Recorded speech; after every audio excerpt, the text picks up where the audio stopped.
me through. So early Sunday morning, right after midnight, you guys are called to reports of gunfire on Rankin Avenue. Gunfire right downtown on Rankin Avenue, just outside a couple of nightclubs. And when we get there, there was a person on the ground, deceased, very close to College Street.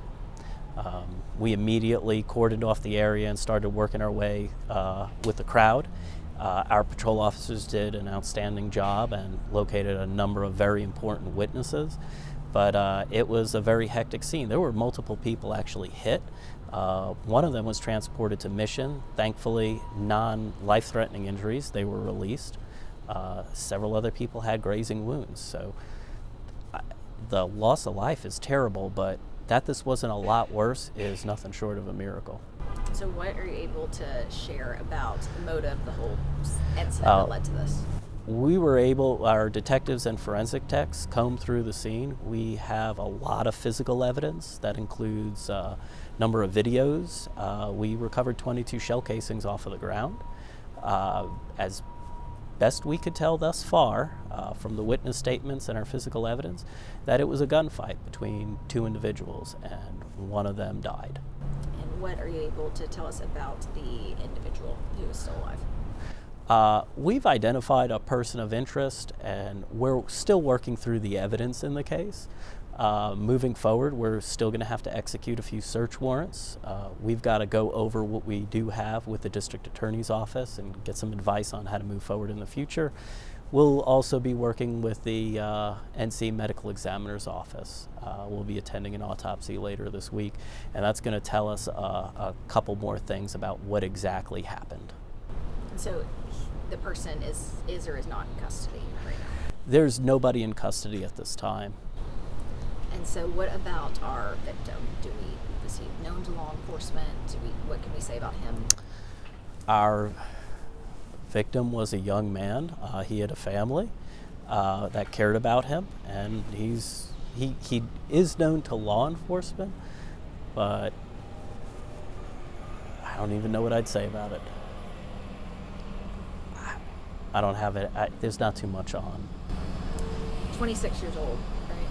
Yeah, this is a terrible tragedy. This was a young man, and it's unfortunate. It's unfortunate that we have such a great downtown, and some folks decided to bring guns to it, and guns have no place in bars, and they have no place in nightclubs, and this is the sort of thing that you could expect when they're brought there.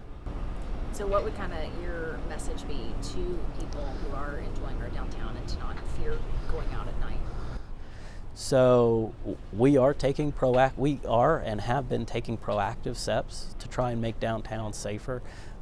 We were devastated by a staffing crisis, and that negatively impacted our ability to provide police service across this city, including downtown, which sees a huge surge in population during certain hours.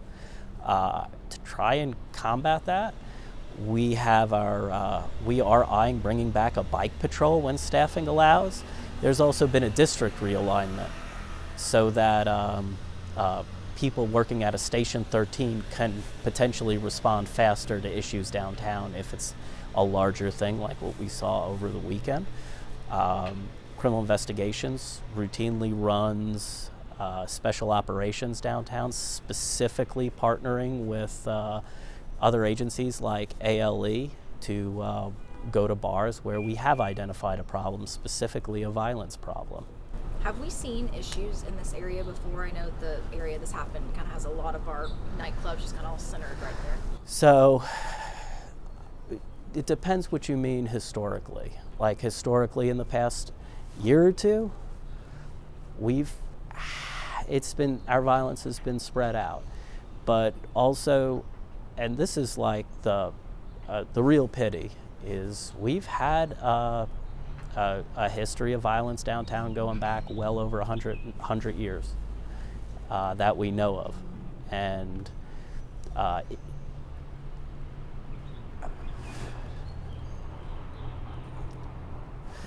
I think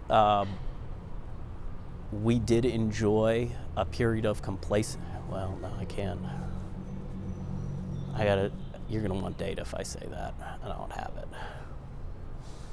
All right, I can't go any further on that one. Okay, so this is the city's second homicide this year. This is the second homicide this year, and that also is nothing short of a miracle. In past years, we'd be hovering between 5 and 7 by this time. That being said, we've had a number of attempted homicides that our victims in all of those were extraordinarily lucky to have survived those events. The first homicide of this year was an accidental shooting that's now being investigated as a homicide. Our first was a juvenile-involved accidental shooting that is now being investigated as a homicide. And so going forward, what do you need right now from the community?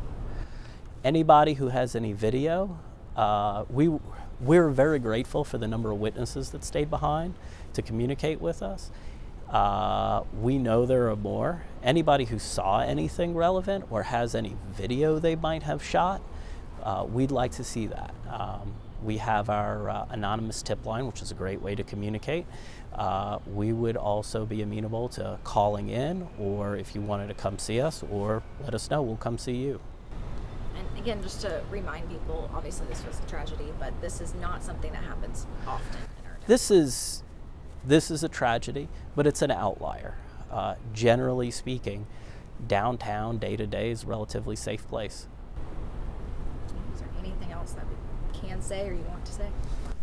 May want to amend, there's nobody in custody but no threat to the public. Just Yeah. to add that. Was this an isolated incident? Yeah. This was an isolated incident between a small group of individuals.